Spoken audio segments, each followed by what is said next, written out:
The Radio Memories Network is brought to you in part by Liberated Syndication, podcast publishing made easy, libsyn.com. That's libsyn.com. Welcome to Sci-Fi. From its earliest time, radio has always been interested in science fiction. Characters leap into your living room as we go on an adventure into time and space. We now go back to the early days of science fiction on the radio and our imaginations with our featured sci-fi presentation. Now for this week's episode of Flash Gordon. The Amazing Adventures of Flash Gordon.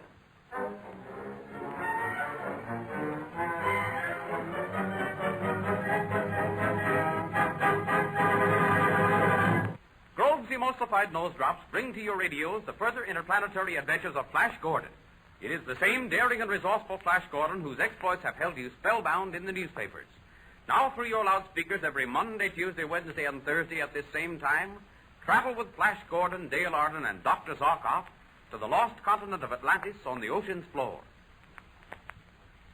Successful in defeating the armies of Morgat in a savage battle at the Hilltop Fortress, Flash Gordon has again been hailed Emperor of Atlantis. Dale and Dr. Zarkoff have been saved, but a new and desperate peril menaces Flash, Grego, and Lieutenant Redna.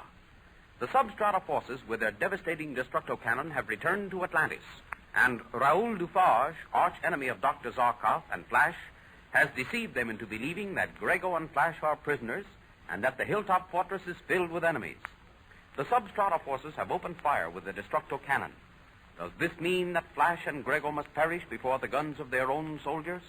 Is Dufarge to fulfill his vow to kill Flash, Dale, and Dr. Zarkoff? Well, in a moment, we shall see. For any head cold or nose cold, you want to get Mother to let you try Grove's Emulsified Nose Drops. Then you'll get the relief you want, and you won't have to go through any suffering to get it. For Grove's Emulsified Nose Drops do not bite or sting, neither do they run out of your nose and down your face or throat. These nose drops stay put, and because they do, they exert a much more prolonged and soothing effect than ordinary oil drops. So aside from the matter of pleasantness, it's wise to use Grove's Emulsified Nose Drops.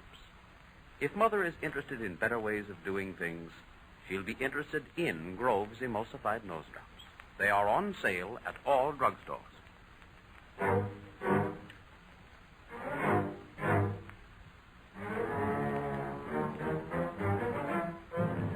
Now back to Flash Gordon. As Grego's startling announcement brings every man in the room to his feet, there sounds again the distant thunder of the destructo cannon. We've got to get the soldiers out of here. They'll blast the fortress to bits in another few moments. Lieutenant Redner, down to the barracks quickly. Marshal the troops of horse. General Carlog, your death's head is ours.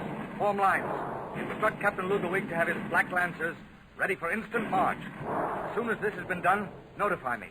We'll desert the fort before it's blasted sky high. Now get moving. There go the cannon again. They haven't got the range yet, Grego, but they'll have it in a minute.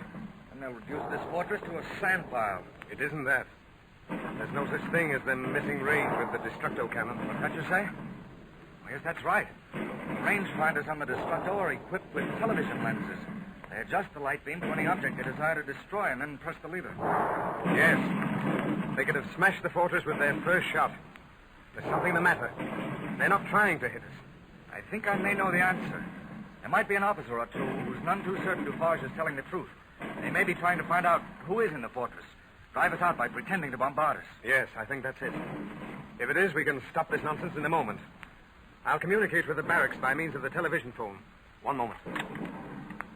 Commander Grego speaking. Put me in communication with the quarters of Adjutant Drobner of the substrata forces. Yes, at once. This'll put a spoke in Dufarge's wheel. Yes. Hello, Drobner. Commander Grego. Who's in command at the guns? Sergeant Nikor. Tell him to cease firing at once. Great Poseidon, man, that's where we are. In the fortress. Check your television controls, you'll see. That's right. Now listen. This man, Dufarge, the Earthman.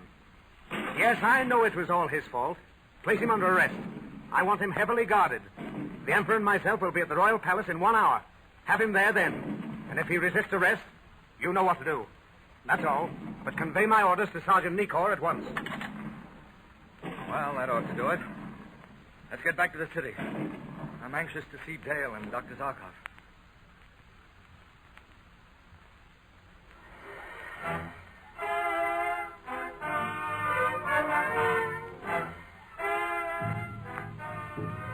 Well, Dale. Oh, it's good to see you, Flash. So good to see you again. Are you all right? Oh, yes, but was I frightened? When the battle was in progress up at the fort, I could see most of it from the roof of Miota's house. Flash, I was terrified. Stand back and let me look at you. Gee. It sounds like a lot of other people are glad the trouble's over, too. Listen to them celebrating out there in the street. Yes, they're having a real holiday. Music and dancing and feasting. Which reminds me I could do with a little food myself. But it'll have to wait a while. This business of being an emperor is no fun after all, is it? Not always. I'm going to enjoy myself, though, in a moment. Enjoy yourself? How do you mean? They're bringing Dufarge here. Oh. Well, what are you going to do with him? I don't quite know. Here's the problem, isn't it? The man's a murderer at heart. He's proved that over and over again. He'd kill any or all of us without so much as a buy or leave, and yet you... And yet, we're civilized human beings, Dale. We can't execute him. It is a problem. That's probably the soldiers bringing Dufarge now. You want to leave? No, I'll remain if you don't mind. Not at all. Come in. The soldiers with the prisoner, Your Majesty. Tell the soldiers to bring him in. At once, sire. Bring the prisoner to the royal presence.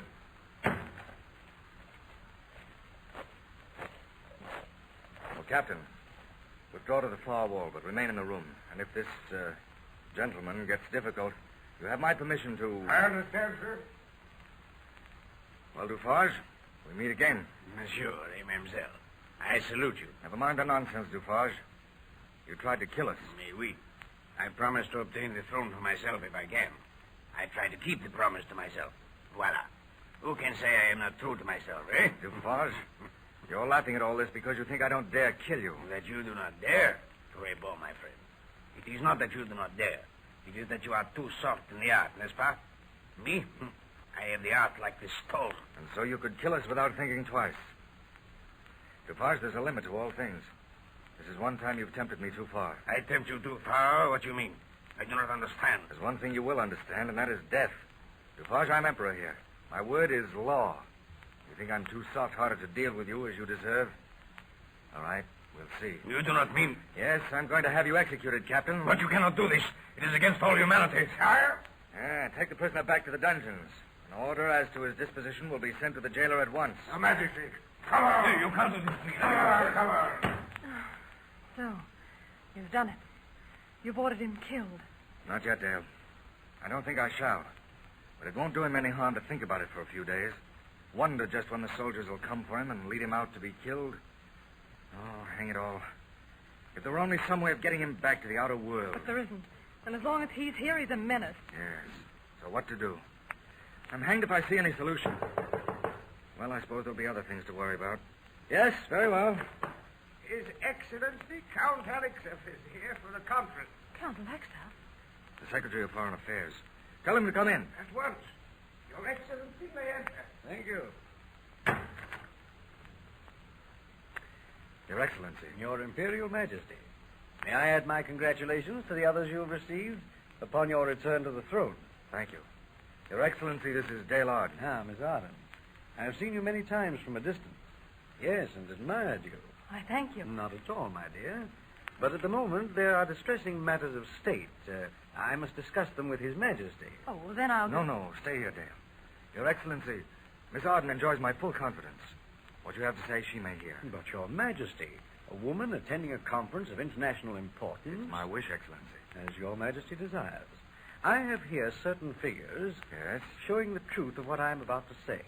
Your Majesty, the progress of Atlantis has been a scientific one. Everything is based upon a constant increase in our scientific development. Yes, that's quite true, I know. So... Our development is threatened with an immediate curtailment, one which may mean the eventual end of scientific progress in Atlantis. How's that? As you know, Atlantis has developed electricity to its highest state of perfection. To do that has meant centuries upon centuries of experiment, of constant, never-ending work, and it has put a tremendous drain upon the natural resources of Atlantis. Yes, I can easily understand that. Our copper, for instance. The copper mines of Atlantis are nearly exhausted. In another few years, all available supplies will have been used. When that day comes, it means the end of our progress and the eventual decline and collapse of our civilization. Unless what? Unless a new source of copper is obtained. Is such a source available? Can more copper fields be had? From two sources. And that is what you must decide, Your Majesty. Menela, Emperor of the Fire Kingdom, controls vast copper mines which extend under nearly every acre of his kingdom. If we could obtain the output of those mines, the development of Atlantis would be assured. I'm afraid that's impossible. Menela would never sell. And I don't care to engage in another war, especially in a war of conquest for gain. Yes, I thought you would feel that way. And I'll be frank to say that the sentiment of the people is behind you. There is one other source of copper. And that is? Her Majesty, the Empress Luana, ruler of the land of Titans. Luana? The land of Titans? I know about them, Flash. Nyota was telling me. The land of Titans is a savage empire. To the north and west of Atlantis, isn't it? Precisely. And the Titans are giants compared to ordinary men. Most of them stand 7 or more feet tall. Quite right.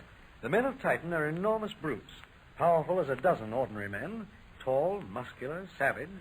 But the Empress Luana is not above average height. And I'm told that she is a gorgeously beautiful woman, and her empire produces nearly as much copper as the Fire Kingdom. What are our relations with the land of the Titans? Is Atlantis on friendly terms with Luana? Well, fairly so. We've never had a war with them, a couple of border skirmishes, but nothing serious. But Luana has one grievance against Atlantis that rankles in her heart. What's that? Since before anyone can remember, her empire has had to pay annual tribute to Atlantis. Not much, only a few $1,000s as money is measured on Earth, but she always pays under protest. And she's a proud woman. She doesn't like to pay tribute to anyone. Then suppose this annual tribute should be abolished. You think she'd be willing to sell the copper rights? If the offer came from Your Majesty in person, I'm confident that she would come to a reasonable agreement. But Your Majesty would have to go to her in person as an ambassador from your own court, unattended, save by one or two courtiers. And that might be dangerous. Dangerous? How? The men of Titan are jealous of Luana. They regard every man who crosses their borders as a possible suitor for her hand. And they have vowed to slay every foreigner who sets foot on Titan soil. They have sworn Luana shall not marry unless and until she marries a man of her own kingdom. Then why doesn't she do it? I said she was a proud woman. She will not be dictated to even by her own subjects. But Atlantis must have that copper. If Your Majesty could see your way clear... Flash, I'll never consent to that. I'll not allow you to risk your life again. So soon after you've just escaped death. Wait, Dale. I'm Emperor of Atlantis. The entire future of the Empire may be in my hands. Yes, I'll go, Count Alexo. Oh, I'm sorry. I didn't know you were in conference. I was just leaving, Commander Gregor. I'm glad you came in. His Excellency, the Secretary of Foreign Affairs, has just suggested that I visit the Empress Luana, the land of the Titans. Merciful Poseidon. And arrange a treaty whereby we can purchase the copper from their mine. And you refused, of course. No, I didn't. I said I'd go. I'm leaving tomorrow, and I want you to go with me. You want me to go with you? Well, I've never refused you, have I? You'll need someone to be with you when you die. Upon what strange and desperate adventures are Flash Gordon and Gregor to embark now? Can they do what no man has ever done and lived? Set foot upon the forbidden soil of Titans? Mother knows what a battle it is to get you to take nose drops. When she sees how willingly you stand for Grove's emulsified nose drops, she will feel a service has been done her. Mothers write and tell us every day how grateful they are for Grove's emulsified nose drops. They find them not only more acceptable, but more effective. Grove's nose drops are something new, a decided improvement on the old nose drops. They are made by the makers of Grove's bromoquinine. Mother knows guarantees their quality. Maybe if you suggest it after this program, Mother will get a bottle in the house tonight to have them ready the next time a head cold shows. Suppose you talk to her.